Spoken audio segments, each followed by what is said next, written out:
What we are about to show you will break your heart and give you a visual of a reality you won't find elsewhere.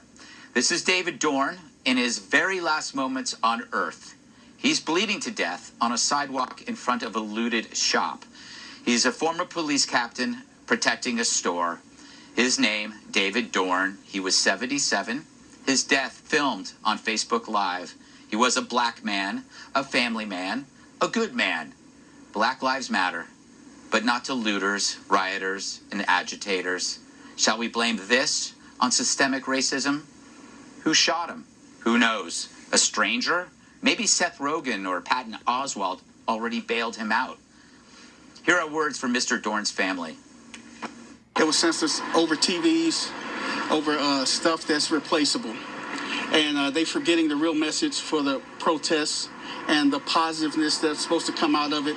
And we get this negative light that's shown on a situation that really needed light to be brought to it. I just hope that the person that did this, that they come forward or whatever, because this is just so senseless. And I'm tired of it. I'm tired. Fact is, fealty to the mob begets only more of the mob. Redefining bloodlust as justified leads to death. And not just Mr. Dorn's, but a country's too. Yesterday was Blackout Tuesday, when virtue signalers set their Instagrams to all black to support the protests. What an analogy for the media. The media blacks out the violence to hide their culpability, which protects incompetent leaders and criminals and an army of cowardly journalists. Their job, keep the chaos on endless repeat.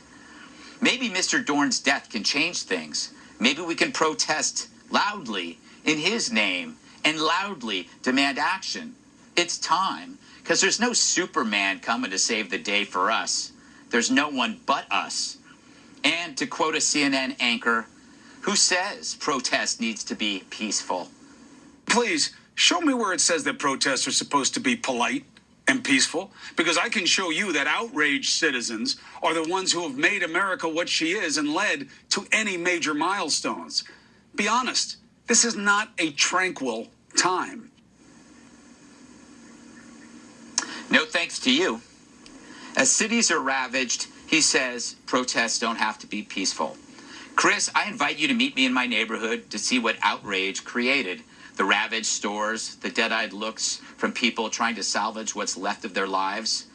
If only they could work in media and see the silver lining in their ruin. This is not a tranquil time. Thanks for the honesty, Chris. You think that CNN has a problem showing stuff like this because they've defended Antifa? They say nonviolent protests, what's non-peaceful protests, what's wrong with that? So when they can't show the consequences because they're culpable. Yeah, it's like hiding exculpatory evidence, you know? They do that in order to shape the narrative when it doesn't fit what the truth actually is. The point is this, Greg. Black lives matter. Do they matter less when a black man takes that life? Or do black lives matter more when a white person takes that life? No. All black lives matter equally, no matter who takes it. Yet we only see this nationwide outrage when there's an incident of a white person taking the life of a black man.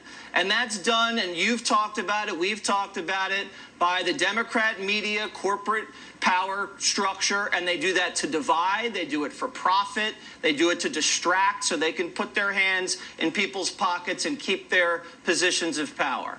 Because what did the president say last week? When the looting starts, the shooting starts. This is a perfect example of that. And the mayor of St. Louis, she's not totally responsible for this. The looters that did this to this guy are.